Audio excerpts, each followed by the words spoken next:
asalaamaaleykum wa rahmatullah mbaa yéen ngi si jàmm mbokk yi ñu ngi leen nuyu ñëpp ku ci nekk si turam ak santam fas yéene wax tey ci vraiment yu doy waar lu am Sénégal benn mentalité bu bees am juge Samba Sall yàlla na ko yàlla yërëm di yéexe ñu bu doon ab jullit bu génn àdduna nuyu naa la bu baax Ndiolou Faye donc am ñu nekk di jubilé ci génn àdduna jour juge boobu dafa fal ñu bëggoon daal wax ci loolu incha allah bu def ay tuuti rappel rek ay rappel xam nga waaw nuyu nañ la bu baax Ndiolou donc le temps mbokk yi gën a dugg si waaw ñu jéem a wax ci mbir moomu parce que wax dëgg yàlla lu doy waar la lu doy waar dafa am wax dëgg yàlla benn mentalité bu bees bu nekk di germer biir Sénégal waaw lu ci ñu gën ci ràññee daal ay menaces ak ay saaga ak ay yu bon daal yu bon ay nit yoo xam ne daal léegi ku leen wax lu ñu bëggul dégg dañ lay menacer wala ñu saaga la dañu dem bay menacer ay jigéen da leen menacer de mort menacer même jigéen ñi sax ñu leen di menacer de mort foofu lañ toll tey te kii bu nekk tamit Sister Yaki nuyu nañ la bu baax waaye old school macha allah donc muy lu bees loo xam liñ naan liy raam ci ñag bi la jëm loo xam buñ ko bàyyee mu dem nit ñi ñoo ngi foowee loo xam ni tey suñu doom yi génération yi di ñëw dinañu hérité ci génération bii nii loo xam ni dañ ko bëgg defar mu tëleen nit papa dina taxaw dégg doomam saaga ko ndey mu normal ci kanamam médecin xam nga donc mu wala waajur taxaw doomam def na nga sa dul noonu bu waxee doom ji taxaw di débattre ak moom di justifier tegal ko ay justification yu kenn xamul bu ci te du ci mën dara pourquoi parce que danaan bon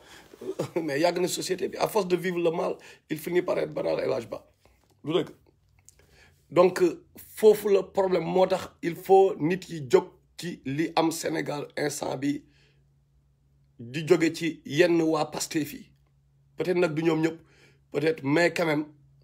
ñu ci gën a bari menaces yi ci ñoom la waa Pastef il faut les arrêter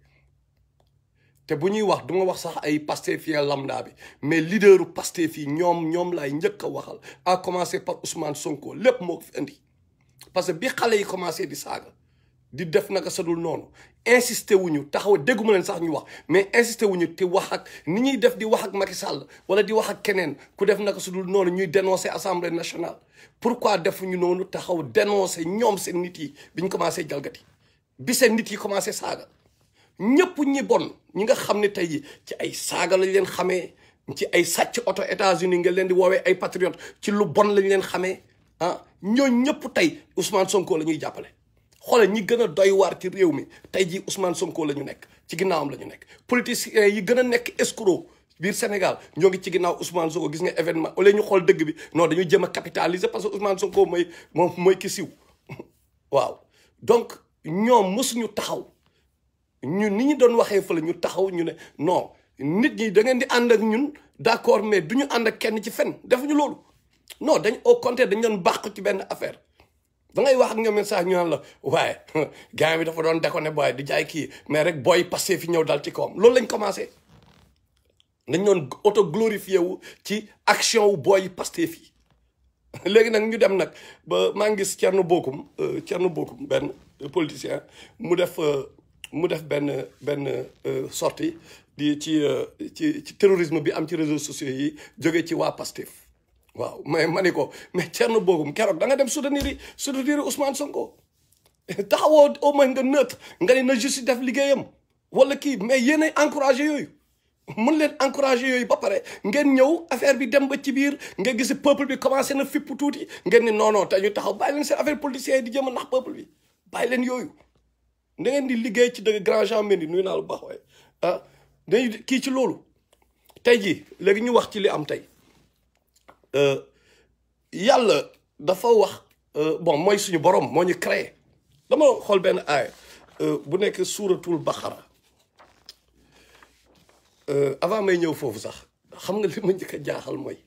nit ñi il s'auto-glorifie ci benn affaire mooy juge bi génn àdduna nit ñi kontaan ci nit ku dee jullit xanaa gars yi dañoo jàngul wala xamuñu leen seen borom wax seen borom nee leen nit ki lu mu mënta nekk même yéefar à part ñi cité mais amu leen droit wax ci ñoom lu ñaaw bu ñu deewee rasulullah sallallahu dafa tere loolu mais xanaa jàngul lañ leen loolu au moins loolu c'est le minimum nit sax même bu ñu la ko waxul common sense kooku moo ngi ci beneen monde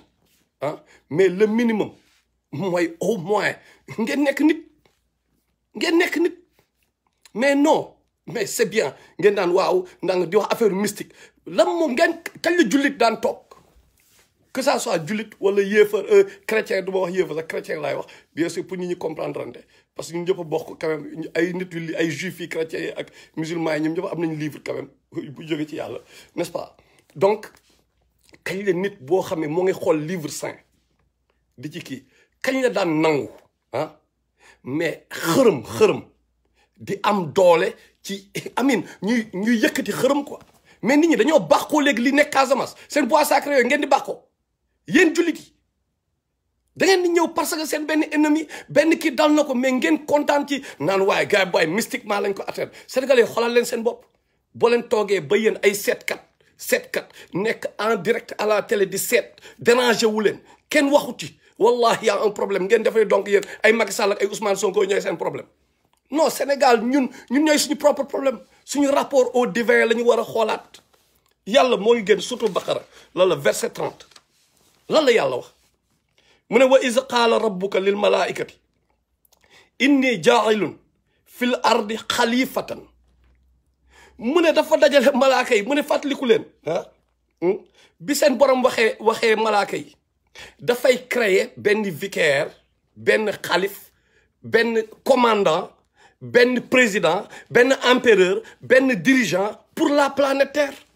un xalif ay ñoo xam ne ay génération yuy succédante la yuy toppante mais loolu la wax mooy daf koy créer pour ban planète pour planète Terre pour ñun suñu planète bi ñu dëkk lan moo am après yàlla mu ne ñëpp a nangu malaaka yi bu mu créer aadama mu ne su jootal leen ko ñëpp nangu sauf Iblis yëpp xam nañu histoire bi mais Iblis la du jinne la Iblis jinne la du dëgg dafa leer Iblis ne moom du sujjootal aadama pourquoi parce que moom moo gën mu ne xoolal mu arrogance la andi de comprendre nga mu ne ya Allah mais man yaa ngi ma créé xal moom nga créé ko ban kii maa ko gën moom mooy décider yàlla mu ne xam leen yéen yaa aadama yàgg sa doom yi mooy ñun man ak yéen ñiy déglu mu ne Iblis mooy suñu ennemi maanaam ci ka mu gën a leer jinne bi mooy suñu ennemi juré mais jinne bi nag teg nañ ko seen kaw parce que yàlla mu ne fil ard xalifatan ci ard bi terre bi la créé un chef ki xam ne mooy diriger mooy vicaire bi mooy xalif bi donc ñun ñoo tegu ci kaw jinne bi ñun ñooy chefam ñun ñoo ko ëpp doole ñun ñoo ko kii parce que ñun ñooy xeetu rasulullah sallallahu alayhi wa sallam yàlla mën a jàppale jàngale na tous les noms muy wax le allama adama asmaa kullaha mais ñuy comprendre mooy bi malaaka yi sax newee waaye yàlla dañuy créer dañuy kii ba pare indi koo xam ne dafay semer le désordre sur terre lan la malaaka yi wax amin lan la yàlla woon malaaka yi loolu tamit ci bon leerul bu baax bien sûr mu fasiri ni ñooy wax mais au moins lii c'est politique mu ne malaaka yi Jibril ñëw leen xool leen sama jaam bi jóge ci aadama Muhammadu Rasulullah xool leen ko tur bi xoola tur bi Muhammadu Rasul xoola Ibrahim Khalilullah xoola ay yonent la ko woon ay turu yonent ay turu nit ay ñoom Daoud xam nga histoire Daoud par rapport ak Adam 60 ans yi bi ñuy wàññi mu naan yokkal ko Adam naan sama jaam bi ne mu ne yokkal ko mooy bi ñu kiyee ci ginnaawam génn ci création bi yëpp donc depuis booba ñun ñoo ngi ci kaw ñu ñëw Sénégal ñu ne non ñun de nañu wàcce suñu bopp ñun ñu ñàkk fayda ñi nañu wàcce suñu bopp xam la jinne yooyu léegi ñoom ñooy suñu chef ñun léegi xalif bi non jinne yi la na jinne yi nekk xalif koo ci wax waxee sëriñ la lay wax koo ci wax même bu weewam dag ne sax mu ne kaay ma boole laak sama sëriñ bi ah ngeen ñëw ay lamb yoo xam ne lamb bi on est rien contre jeunes yi ay jeunes yu ñafe la yu ñafe seen life et tout mais dañu dem ba benn instant ah mais ay xërëm yi ci biir ñëpp bàyyi lépp xërëm yi ci digg Sénégal quoi mais ñëpp interpassé la tradition la mel ni li baax ci li bon ci tradition bi suñu aada yi dañ ko war a jël par la force mais ñi dee pour seen religion bi nag ñi dee pour dëggu am nag ñoom rasulullah sallallahu alayhi wasallam sahabaam yi ñaata ñoo ci dee pour religion bi taxaw pour dëgg ñu mën a taxaw Sénégal ñaata ñoom Sëñ Touba ñoom El Hadj Malick ñoom Baye ñaata ñoo ci sacrifié ñoom Omar Fouti yi ñoom ñëpp sacrifié wu pour religion bi ah jël leen exemple Cheikh Ahmadou Bamba ah xool leen histoire bi ñu ko yóbbee Gabon souffrance yooyu yëpp pour cette religion là ah ba pare yaa ngeen ñëwaat yéen ngeen ni non jinne yi ngeen di jël ngeen teg leen ci kaw donc ñooñu seen liggéey na nul quoi na nul mais ñun ñoo ñàkk fayda ñu dem bay bàqoo benn juge de ñu ne non boy mystique Casamance yi la bois sacré yi la quoi ñu ciy bandi ci auto glorifié mais c'est honteux c'est très grave pour ay jullit pour ay surtout ñi nga xam ne ay jullit lañ surtout ñoo xam ne peut-être ay chrétiens lañ gis nañ seen livre bible bi li ci nekk ñi xool tooraab gis li nekk ci kii parce que yàlla moo ne wa man lam yaxum ma anzalna fa ulaa'ika humul faasiquun fa ulaa'ika humul zaalimuun fa ulaa'ika humul kaafiruun donc ñetti communauté yi la wax juif yi chrétiens yi musulmans yi du dëgg ñëpp la ci waxal communauté bu nekk du dëgg donc bu ñuy waxante dëgg benn instant ñàkk fayda moo ñu dal yàlla war nañu ay signes ay ñoom jinne may mën a ci école yi xooleen musiba yi am ngeen defen loolu ay affaire Macky Sall la bu ñu waxee ngeen ni Macky Sall mais ça va au-delà de Macky Sall léegi preuve baa ngi ni nit dafay génn àdduna mais ngeen kontaan ci quoi mais loolu mooy ban cynisme li ñu naan xaswatul qalb moo jàpp ñenn ñi mooy lan durcissement du cœur lan moo la ko andi parce que seen rapport ak à la pauvreté moo am problème yéen da ngeen a gën yéen nit ñu baax ñi fi nekkoon avant ah da ngeen a gën rasulullah sallallahu alayhi wasallam moo leen ko doon pauvre foofu da ngeen ko gën ah ñeneen ñi fi jaar ñëpp lan lañu amoon ñoom ci alal mais yéen alalu aduna boo ko amul rek bu affaire bi coolee rek automatiquement ñun waaw ah bu amee rek c'est la faute à l'autre mais na commence yàlla moo ne surtout arrat du changer l'état d'un peuple tant que ñi ko composé changer wuñu ce qui est en eux-mêmes Sénégal bu demee nii tey ñun ñoo mel lu doy waar moo tax su ñuy dal nii dal ñu mu leader yi ñu mérité rek la ñuy am tey jii da ngay toog histoire problème bi dal Ousmane Sonko ni ah au début man tout au début la ma fa gars yi doon vaar avant affaire Adji Sarr bi laa ne Sonko mi fi mu jëm xoolaat leen ko ngeen ñëw di ma jéem a vaar di dal sama kaw ñi di saaga et tout après avant affaire Adji Sarr bi commencé dem ci murit yi leen gëmloo yoo xam ni mooy loolu moo dem na foofu di leen jéem a nax dem na c'est dama leen wax dëgg jéem a nax la jéem a nax ok gëm leen ni waaye man murit laa après pour lan la parce que xool leen benn affaire sénégalais seetlu leen bu baax ñu bëri parce que dañ ne Ousmane Sonko ahlu sunna la bokk loolu la ñëpp xamoon nañu ma bon président AMS bu nekk université Gaston Berger ahlu sunna wal jamaa bu Sénégal la bokk xam nga bon waxuma ñëpp nag biir ahlu sunna ameen bu li may wax ni pas par rapport ñëpp mais li ma remarqué mooy mais ñu bëri ci waa ahlu sunna mais dañoo continuer mais di soutenir Ousmane Sonko même après problème Adji Sarr bi ba pare ñenn ñi di partager ay vidéo Adji Sarr mais qu'est-ce qui se passe donc man je me dis que li moo mën a am dañ ne xool nañu naxante rek ñu nax murit yi xam nga ba ñu am li ñu bëgg bu ñu paree nag xoolal ñu soog a nag bu ñu nekkee président nag ñu soog a wane suñu vrai visage loolu rek moo mën a nekk man loolu rek laa ko jàpp parce que mënoo ñëw suufi yi doo leen may dara suufi yi ku wax nga dal seen kaw ah ku wax nga dal si kaw sëñ Touba dal si kaw El Hadj suufi yi doo leen may dara jaral na lu nekk ah ba pare yow léegi Ousmane Sonko dem ci suufi yi di raam foofu di kii nga konne di ko jàppale alors que yow sa guerre yëpp yaa ngi ko accès woon ci suufi xeex soufisme mais comment man y a un plan derrière kon man loolu laa jàpp parce que am na ñu ma si woo naan waaw kii Ousmane Sonko di jéem a défendre Ousmane Sonko mais mensonge bu aussi manifeste ngeen konne di ko jàppale mais y a de l'hypocrisie dedans soyons sérieux waxuma ñëpp nag bien sûr na leer aussi waxuma ñëpp mais ñenn ñi nga xam ne gis naa seen action ñenn ñi nga xam mais dama ni c'est quoi leur problème dëgg ana dëgg bi ñu doon wax yaa rasulullah nee na ñun alxuraan ak sunna la ñu gëm nangam rasul mais ana seen arrêtez vos contradictions arrêtez lan mooy seen plan quoi ma loolu laa bëgg a xam ma ñëw ci Jean-Paul Diaz gis nañu mu génne benn sortie mu def benn sortie qu'est-ce qu'il a dit mu ne waaw mu wax ju ñaaw daal wax ju ñaaw la wax teg ko ci juge bi génn àdduna la mais Jean-Paul Diaz mais juge bi li mu def est-ce que moo gën a graaw yow sa papa lu mu def quoi parce que yow nee nga ba tey sa kër papa nga dëkk Jean-Paul Diaz ba tey sa kër papa nga dëkk Jean-Paul Diaz sa papa Barthélémy Diaz laa bëggoon wax Barthélémy Diaz laa bëggoon wax dama jum Barthélémy Diaz mais sa papa Jean-Paul Diaz mais système bi depuis ñoom Abdou Diouf mais ci système bi la mës a dund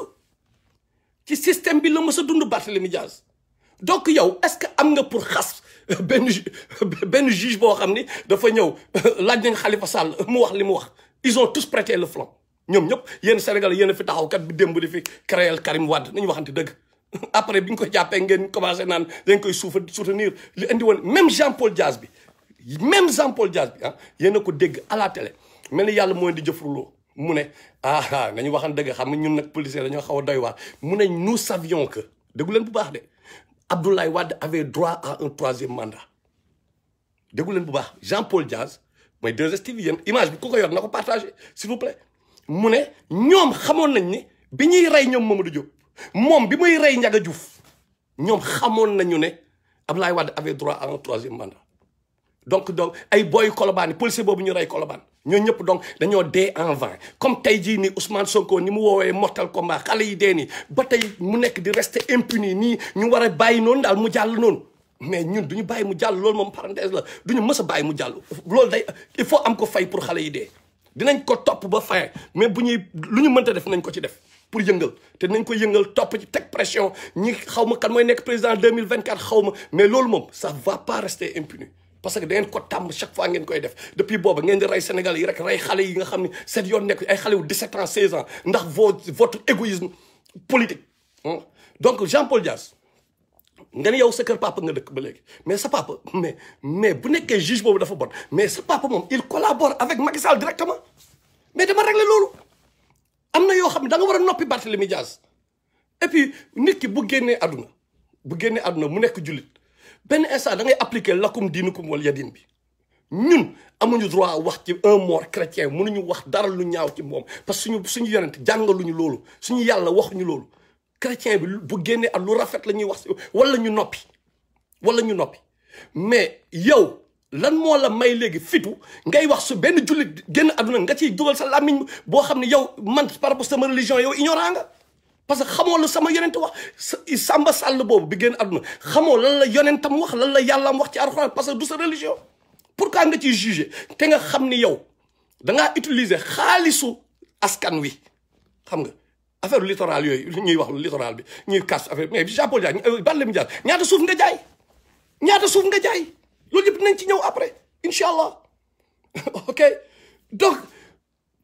mënuñu comprendre ngay ñëw di wax ci loo xam ne ça te regarde pas directement di dugg ko de mën nga wax ni ci kaw mais yow tu es mal placé pour en parler quoi yow mënoo ci wax Barthélémy Diaz da nga ñëw xam ni peuple bi parce que noonu ngeen def da ngeen di xool peuple bi fu mu affamé ngeen jël alalu peuple bi ngeen di jël di leen joxaat ñoom seen alal par exemple peuple bi askan bi day moom 100 francs ngeen jël 90 francs yi ba pare ngeen kaaw ko après jël 10 francs yi di ko joxaat askan wi tamit comme que dañu nelaw waa Mermoz ñoom fat nañu lii seen alal la ñu nekk fa naan non Barthélémy kay maire bu baax la mais maire bu baax bu rey benn nit maire bu baax bu rey kenn ku dëkk Caaroy non parce que yéen Mermoz peut-être yéen ay gàlla yu naas ngeen dëkk Mermoz mais waa Caa duñu gis loolu waa Yëmbal waa kii duñu gis loolu waa quartier dépôt yéen yi ay loolu seen ñun fréquenté nañ fépp mënuñu bokk mentalité peut-être ci yenn yi mais bu nekkee alal bi moo tax yéen ngeen jël Barthélémy Diaz ngeen teg ko ngeen dem ba muy dugg muy attaqué benn jullit ci ay fen ak moom dégâts yi mu fi def fépp ngeen noppi ngeen koy tàccu mais yéen a ñàkk fayda ngeen def yàlla dina ànd ak yéen mais continuer ngeen xool ndax yàlla dina ànd ak yéen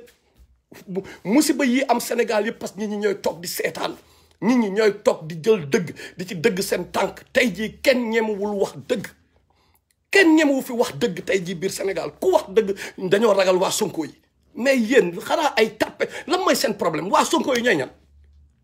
ñooy waa Sonko yi dañoo gën a ëpp nit ñi fit wala lan parce que boo leen newee nii ñu attaqué la ngeen yox yi ñu continuer ci kii boobu mais il faut arrêter ay ñoo xam ni ku ci nekk am nga 50 profil Facebook loolu ma wax leen ko fii gis ngeen li ngeen di gis violence bii di am ci agression yi di am ci réseaux sociaux yi mais c'est les mêmes personnes c'est le même commando bi gars yi yónni même commando bi ñoom la ñu yónni pour ñu gérer réseaux sociaux ku wax ñu menacé la comme ça dëgg du mës a feeñ même commando bi la parce que ku ci taxaw am nga lu mu mat ay 10 profil Facebook ku ci nekk am nga faux profil boo xam ne moom nga utiliser fii di saaga benn Matar après nga fëlaat nekk Ibra ñi nga saagawaat Matar nga nekk Karma Ñangal Seck saaga Matar nekk Alxuja Ndaw fekk même gaayen bi la même waa ji la léegi nag ay 10 mel noonu la ñu am et vous aurez l'impression et ça donne l'impression que c'est tout Pastef wala c'est non c'est juste un petit groupe boo xam ni ñoom la ñuy utiliser ñuy jaar amin ñuy terroriser nit yi il faut loolu yëpp arrêter il faut nga ñu débarrasser wu de cette racaille de cette bande de racaille de politiciens yoo xam ni comme li ñu ko doon yàgg waxee rek crocodile affamé la contre crocodile rassasié comprendre ngeen loolu Sénégalais yi comprendre leen loolu c'est crocodile affamé contre crocodile rassasié ñii ils sont rassasiés mais ñii di kaas ñëpp xam nga lan la xool leen ñoom ñëpp ku nekk looy liggéey xool leen ku nekk lan ngay liggéey lan mooy sa job ah ñoom may yónnee benn kii laa ñu ne waaye kii nu mu sax Guy Marius Sagna ñoom may yónnee benn kii ne moom waaye lu rafet lu mu wax ci juge bi vraiment loolu rafet na boo ko xoolee rafet na mais Guy Marius Sagna mais Guy Marius laa wax de mais gën mais bu nekkee star yow da nga bëgg nekk star quoi mais yow li ñu lay tëj prison mais kan mooy joxe dépense sa gàlle non dama lay laaj yow bu nekkee chaque jour da nga bëgg da nga parce que jàpp nañ la plus de ay 30 et quelques fois am na benn instant da nga ñëw policier ne jógal bu ñu fontoo créé la ah même Ousmane Sonko on me dit que moom ci boppam nee na la booy bàyyi li lay jàpp nii gars keroog lan nga jàpp bi tax nga am promo ban jàpp la mooy bi nga ñëwee gars yëpp ne dañuy xeex ñëpp ànd yow nga yoxos ak quelque dem ci palais parce que loolu dafay flagrant dafay am doole ah parce que loolu day am doole quoi yooyu foofu nga boobu moo la may promo boobu moo tax Sénégalais yi ñëpp naan Guy Marius mais pourquoi nga yoxosu masse bi yow kese nga isolé wu pourquoi nga def loolu ba pare balaa ngay nekk star ah mais fexeel nekk star sa biir kër da nga am jabar nekkal star sa biir gàlle d'abord quoi mooy sa poche quoi mooy mënoo nekk star ci mbedd mi te nekkoo star sa biir kër mais gars yi dañ lay cotiser yow ngay góor ponkal bu ne léegi nga taxaw dañ lay cotiser quoi pour nga am oto ah mais gars joxe wala bon exemple quand même dañu wax di dëgg xam nga xeexu kaas dafa yomb xeexu taxaw comme ni ñuy def nii dafa yomb quoi bu ñu waxee nag gars yi nañu way Matar da nga toog États-Unis nangam bla bla bla non ñun bi ñuy xeex man au moins ma mën naa wax parce que man au moins combat bi sama deret tuuru na ci man au moins bi may xeex Rapadio maa ngi liggéey maa ngi ubbi ay salle de jeu maa ngi dem ay Koumpentoum di jënd ay marchandises di jaay Europe essayé naa ay affaires jëm naa ubbi ay la MIFA 44 jëm naa ubbi ay affaires yu bëri jëm naa liggéey au moins moment Rapadio laa indi wax de moment bien jéeg Rapadio au moins ñoo ngi ñafe ñoo ngi dem jéem a jàngi informatique de gestion ESIC Europe donc ñun mën nañu wax quoi parce que joxe nañu lu ñuy joxe boobu diaspora bi tamit man ak ñi mel ni man ñun ñoo ngi jéem a liggéey lu mu dee ñoo ngi dugal Western Union ak MoneyGram lu mu dee te tamit defe naa rarement ngeen ma gis ma toog sama kër di wax rarement foo leen gis maa ngi ci sama biir truc di liggéey ok donc mën naa wax quoi all right te mën naa comparer sama bopp ak ñoom xam ñoom ban jéem a comparer ñoom ban mentalité la ñuy demee mais yenn yi paresse la ak jéem a naxaate dañuy waxante dëgg paresse la ak jéem a naxaate mooy lan gars yi dañuy toog ne dañuy xeex ah mais xeex boo xam ni gars yi yow da ngay toog rek nii sa gaale waay booy fële am na benn problème de booy benn maire daan na fële booy gouvernement moo ko daaneel nga jóg waa jaayef booy maire bi non maire bi gars yi ni mu daanoo warul daawoo noonu parce que gars yi mais dafa yomb Guy Marius Sagna boo bëggee nekk star nekkal star sa gaale nga liggéeyi joxe dépense kenn du la cotiser d'abord quoi parce que man gars yi interpellé nañ ma yenn waa Pastef fi temps yi la yàgg na tuuti non grand boo mënee génne moo ni pour Guy Marius Sagna quoi parce que comme ça connexion bi entre waa 313 ak kii bi connexion bi gën a naaj parce que gars bi am na promo ah Ousmane Abdoulaye Baro la damay wax dëgg il m'a interpellé pour loolu ma bañ ma ne ko booy du ma jox dërëm Guy Marius Sagna wallahi du ma ko joxe wu ma et je lui ai expliqué man damaa ñëw di jéem a neexal Guy Marius Sagna pour am promo wala pour ay non du ma ko def na dem liggéey am nga ñi si des ñëpp nañu liggéey ñooñu di leen naan dañ leen di représenter tey Sénégal bu ñu toogee ba tey ah ñu toog tey Clédor Sène mais il est trempé bien trempé dans cette histoire d'assassinat de Maître Sèye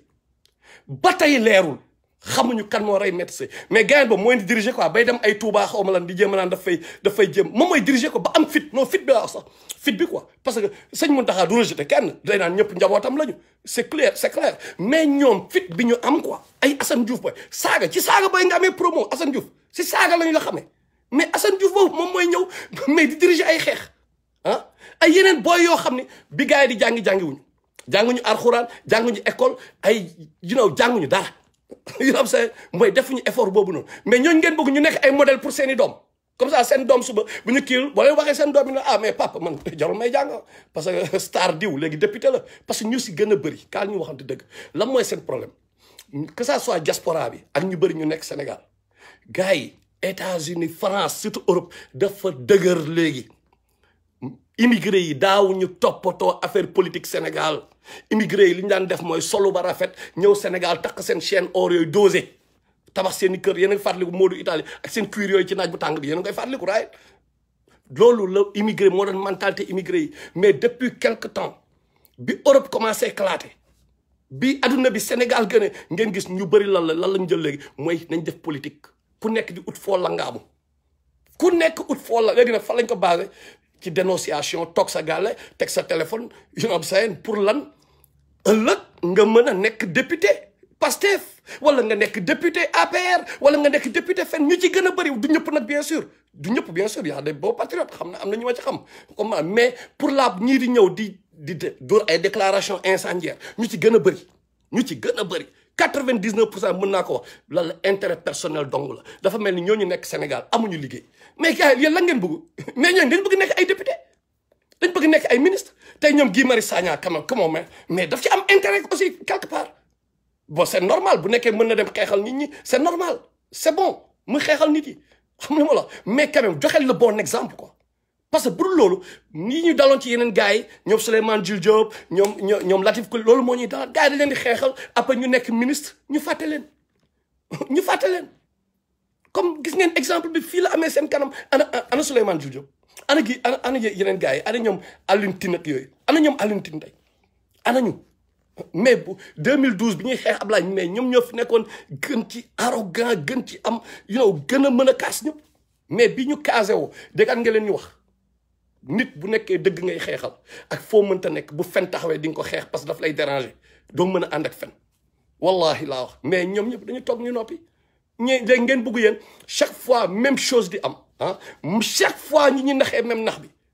ñu ñëw PDS ñëw PDS nekkaat APR nekkaat beneen parti mooy chaque fois l'erreur que nous commettons mooy dañu ñëw mais jël suñu fusil d'épaule mais focaliser wu ci juste abattre le pouvoir dañu ne non Macky Sall mooy problème bi comme ni ñu defar Ablaye Wade mooy problème bi mais duñu xool ñun à côté de nous ñi ànd ak ñun ñan la duñ ko xool non gars bi non booy nañu ànd xeexandoo rek booy jële fi Macky loolu am solo non loolu amul solo de parce que Macky Sall dem ñun ñoo àndoon Ablaye Wade ñoo àndoon benn instant bi ñuy xeex Abdou Diouf keneen Senghor mais ànd yi bëri na jàgg nañu ànd mais dañu dem ba léegi ngeen bëgg ñu continuer loolu ay ñoom Ousmane Sonko dañuy def li ñuy def ñu continuer bàyyi leen ñoom ñuy def li ñuy def non duñ ko nangu donc dañuy xool nit ku baax fu mu nekk ñu jëm ko jiital nit ku bon wala naxekat yi ñu éliminer leen loolu moo mën a nekk pour revenir képp koo xam ni yaa ngi ñëw juge bi génn àdduna yaa ngi taxaw nga ci réjouir jàppal ni nit ku bon nga man loolu laa wax de nit ku bon rek mooy def loolu ku dee ngay réjouir ci deew mais nit ku bon nga demal nga xoolaat sa bopp yow yaa yées ñoom Macky Sall yow 1 million de fois parce que yow ku dee ngay kii ngay réjouir ci deewu nit am na si nag ay ñoo xam ni nee nañu xaw ma fan lañ nekk ay activiste la ñu xaw ma yéen ñi kon ne di leen déglu yéen a am problème quoi ñoo xam ne dañ leen yàgg a fen di leen fen boobu bële ngeen kon leen déglu bon loolu ci yéen la des mais l'essentiel li ma bëgg a terminer mooy gis nga Sénégal ñu bëri ñuy wax fii ça c'est depuis Mamadou Dia mais Mamadou Dia am na ay ñu jóge fi juge Senghor ñëwul tëj ko am na ñu bëri dañ seetaan aussi mais kenn waxu ci loolu yàgg na Sénégal dañu waxante dëgg tey jii la ñuy wax Mamadou Dia mais Mamadou Dia ci boppam benn instant ànd na ak Senghor dañu waxante dëgg gars yi nuyu naa leen yéen ñëpp jërëjëf